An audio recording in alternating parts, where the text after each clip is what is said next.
Bonjour tout le monde, que la paix soit sur vous. Salam alaikum, Malcolm Brook. Alors, riba et l'intérêt bancaire. Est-ce qu'il y a une liaison entre les deux? Eh bien, on va voir, hein, pour pouvoir savoir si riba est égal à l'intérêt bancaire. Il va falloir qu'on voie au niveau des définitions. Alors, on voit que riba, par exemple, la définition la plus simple qu'on peut donner, c'est lorsqu'on prend quelque chose sans donner sa contrepartie, hein. En arabe, c'est akal al-amwal bil batal. Alors, lorsque par exemple quelqu'un il reçoit un salaire, un montant, et qu'il ne donne rien en contrepartie, eh ben, il a mangé du riba, hein. C'est aussi bien au niveau des salariés, hein, qu'au niveau des prêts, qu'au niveau de partout. On trouve du riba partout. Ben, je vais vous prendre par exemple un exemple, hein, qui est très simple, hein, et que je pense que personne n'y a pensé. Il s'agit de l'aumône, hein. Lorsque vous donnez l'aumône à quelqu'un, ben, il a reçu de l'argent, mais il n'a rien donné en contrepartie. Ça devrait être du riba. Eh bien non, là ce n'est pas du riba. Pourquoi? Parce que la contrepartie, c'est la récompense que Dieu va donner. Alors là, il n'y a pas de riba. Par contre, pour celui qui demande l'aumône et qui en fait, et il n'en a pas besoin, et il est suffisamment riche, ben celui-là il triche. Lui, il a mangé de l'argent pour rien. C'est-à-dire que lui, il a fait du riba. Alors, est-ce que celui qui donne, il est aussi condamnable? Eh bien non, c'est celui qui reçoit, hein. C'est bien précisé dans le Coran, hein. Akal amwal bil batal. Et ce n'est pas celui qui donne, c'est celui qui reçoit. Ce n'est pas comme la corruption, hein, c'est-à-dire celui qui est corrompu, celui qui corrompt et l'intermédiaire, ben, ils sont tous complices, hein. Yani le Rashi, le Murtashi, le Wasl, le Murtashi, ils sont tous dans le même sac, hein. Alors, on voit donc riba, on trouve un petit peu dans toutes les activités humaines, hein. Alors, je vais prendre un cas, pour en revenir à l'intérêt bancaire, je vais prendre un cas non pas d'une banque, mais d'une personne qui prête de l'argent à une autre personne. Alors, supposons qu'il y a une personne qui prête 100, en supposant que une monnaie, quoi, une monnaie donnée, il lui prête 100, en supposant que cette monnaie reste stable, bien entendu. On ne va pas rentrer dans l'économie monétaire, parce que ça te complique à expliquer. C'est un cours de religion, là, plus ou moins.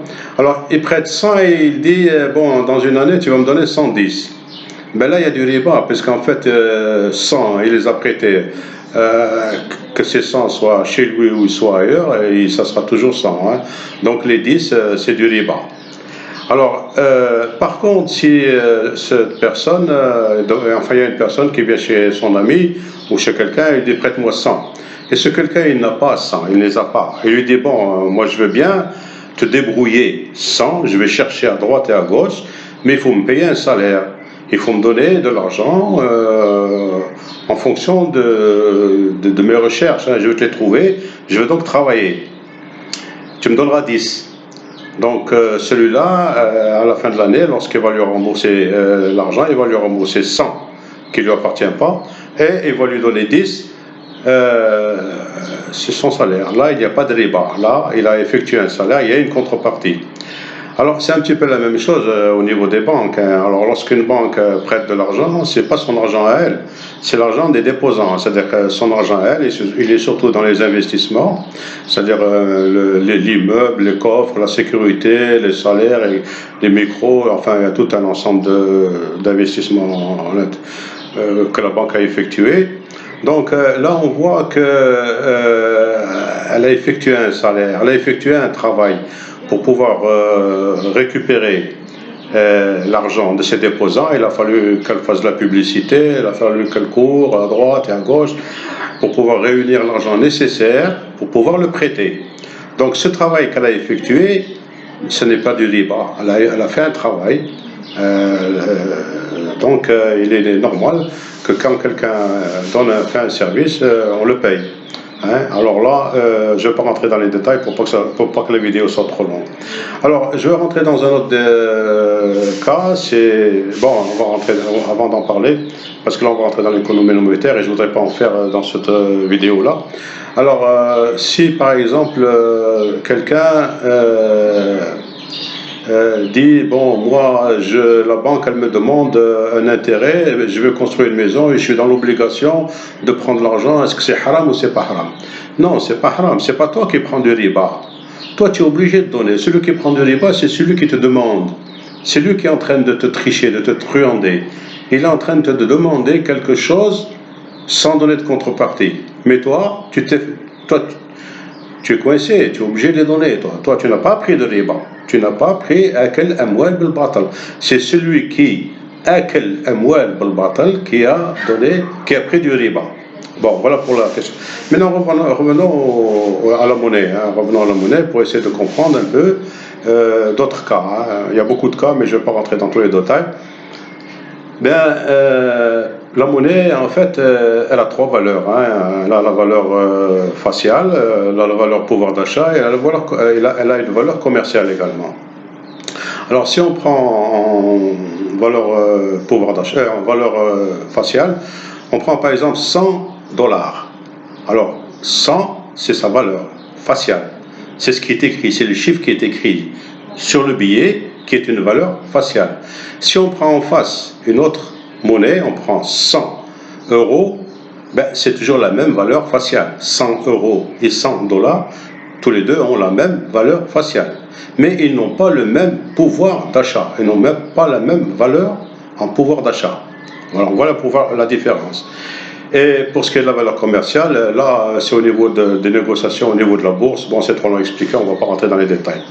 Alors, pour revenir un petit peu au niveau des valeurs, alors, lorsqu'on prête, parce que là, souvent, on dit, bon, moi, j'ai prêté 400, il doit me rendre, je dois rendre 400, pas plus.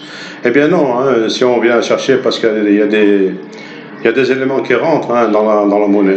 Il y a l'inflation, la déflation, la récession, il y a tous ces systèmes-là qui font que la monnaie, elle change de pouvoir d'achat. La valeur faciale reste la même. On va prendre un exemple. En Algérie, par exemple, dans les années 70, le salaire moyen, c'était 400 dinars. 400 dinars, c'était la valeur faciale.